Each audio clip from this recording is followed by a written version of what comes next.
Assalamualaikum warahmatullahi wabarakatuh. My name is Muhammad Arshad bin Amin, and for my csc520 individual assignment, I will be talking about the dining philosopher's problem and one solution to how to counter this very problem. Constructed in an unorthodox fashion. Before we go any further, first we must know our enemy, which is the philosopher dining table. The philosopher dining table was introduced by Edgar White Dijkstra, who is from Netherlands, who is a Dutch computer scientist, programmer, software engineer, mathematician, and science essayist. So, what is philosopher dining problem?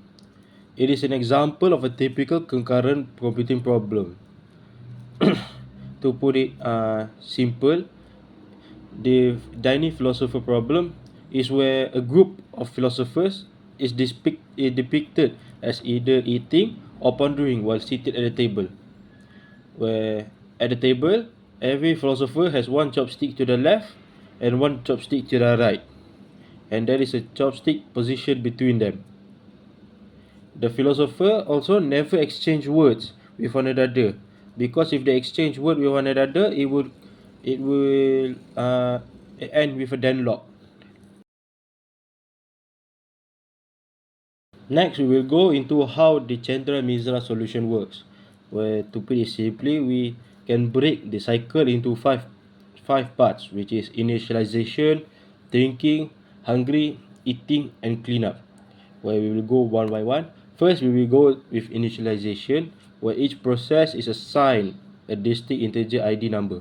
One chopstick is made for each pair of philosophers vying for it, given to the philosopher who has the lower ID number and labeled as dirty. So no matter what the process is, as long as it has the lower ID, it will get the chopsticks first. Next, for thinking, if a neighbor of a philosopher P asks for certain chopstick C while the philosopher is thinking, the philosopher P offers the chopstick C to the neighbor after cleaning it. The waiting process will go like this.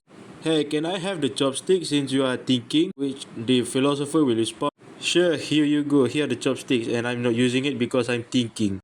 Next is hungry, where a philosopher P asks the proper neighbor for any chopsticks that P does not already have when P is getting ready to dine. Fourth is eating, when a philosopher P has all of his chopsticks, he may begin to eat.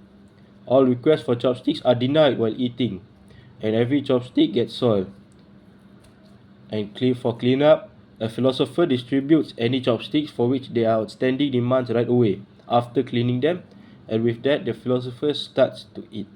So after the philosopher finish eating and wants to think, first he must clean the chopstick first, because no one wants to eat with a dirty chopstick or fork.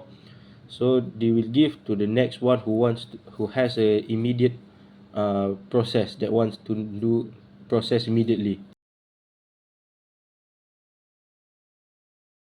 So now that we know what is the solution to the philosopher dining problem, so I hope that you enjoy this video and get some input from the video below.